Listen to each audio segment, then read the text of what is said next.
Hello, it's the Toaster Party, bringing you another ban list prediction. This is for the December 2020 ban list, which should be coming out in about a week. Without further ado, let's get into my thoughts on what's going to happen. First off, I don't think that True King of All Calamities is actually going to get banned. The new hot deck on the block is Virtual World, and I don't think that Konami's really going to do anything to touch a deck that's only been out for 2 weeks. That would be not very smart on their part because these people just bought the deck. And I think it's going to take at least until the next ban list before they would even touch this card. At worst, they put this card to 1, but it's going to stay unbanned.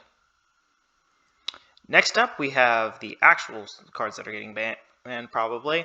Starting with Guard Dragon LP. Dragon Link has been running around for about a year now, and it still hasn't really been hurt all that much. And honestly, if any card is going to get outright banned out of this deck, it's probably going to be Guard Dragon LP, because it allows for some of the additional extension that allows it to get into its most crazy plays. Aside from certain other cards that are a bit more generic that needs to be banned out of this deck, LP is probably one that needs to go soon. Next up, we have the Infra Noble hits, that being Smoke Grenade of the Thief and Divine Sword Phoenix Blade. I'm not sure if they would actually hit just both of these at the same time, or if they just hit one. And if they had to pick one, I'd probably say they'd have to remove Phoenix Blade between the two, because Phoenix Blade has been around for a good long while, and anytime it shows up in a list, it's not for good reasons. So if Infra Noble is going to take any hits, it's going to be on Phoenix Blade, and to be honest, the card probably doesn't need to continue to exist in this game. Up next, we have the Dragon Buster Destruction Sword. Another Dragon Link card that has been used for a ton of unfun play, but this one's mostly in part due to Union Carrier.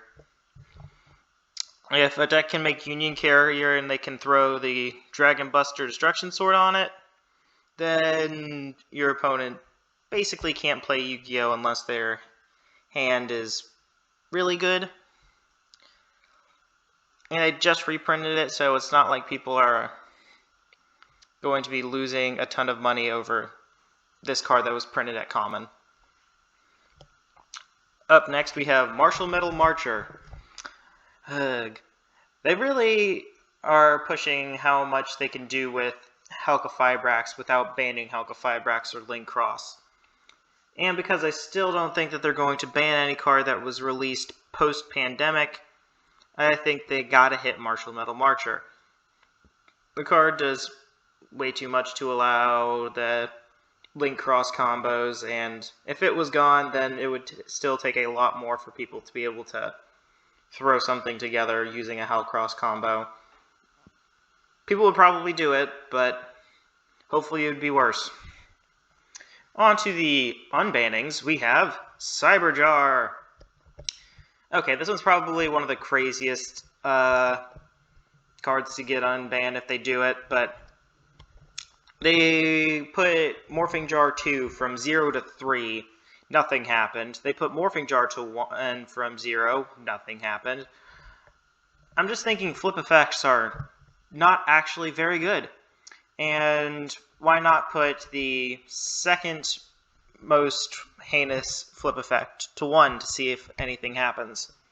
I doubt this card is going to start seeing play and competitive level play if it's just at 1.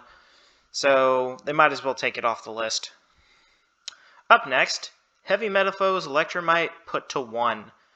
With a lot of new Metaphos support coming, it seems completely plausible that they would put this card from 0 back to 1. That and Pendulum decks aren't doing anything. There may be some random tops here or there, but that's from the absolute best players with the deck. And this deck just isn't doing anything without Electromite. I don't even think the people who used to be playing this deck who were the best with it are still on it, because it has fallen very far. People aren't playing pendulums anymore. But if this card was at 1, I think that might just change. Also, Thunder Dragon Colossus, put to 1. I know there was a reason this card was banned, going from 3 to none, but honestly, I think that a Thunder Dragon deck would pop back up if they had just 1 copy of Colossus. The only true problem with putting this card to 1 is other decks splashing it. I wouldn't want to see something like Dragon Link find a way to combo into a Thunder Dragon Colossus along with their regular board. But I think I would rather see a Thunder Dragon deck come back rather than just keeping this card at 0, making the deck relatively unplayable. Up next, Scorch and Graph put to 3. Well, they moved him to 2, nothing happened, might as well put him to 3. This would be nice for all of the Burning Abyss players and the PK Fire players, getting the 2 best main deck Burning Abyss cards back at 3. And as has been shown in the past, moving Burning Abyss cards to higher numbers on the list has proved to be helpful for the deck, but hasn't proved to be game-breaking. So it just seems pretty given at this point that they're going to move these cards to 3 anytime or sometime soon, and this list is probably where they're going to do it.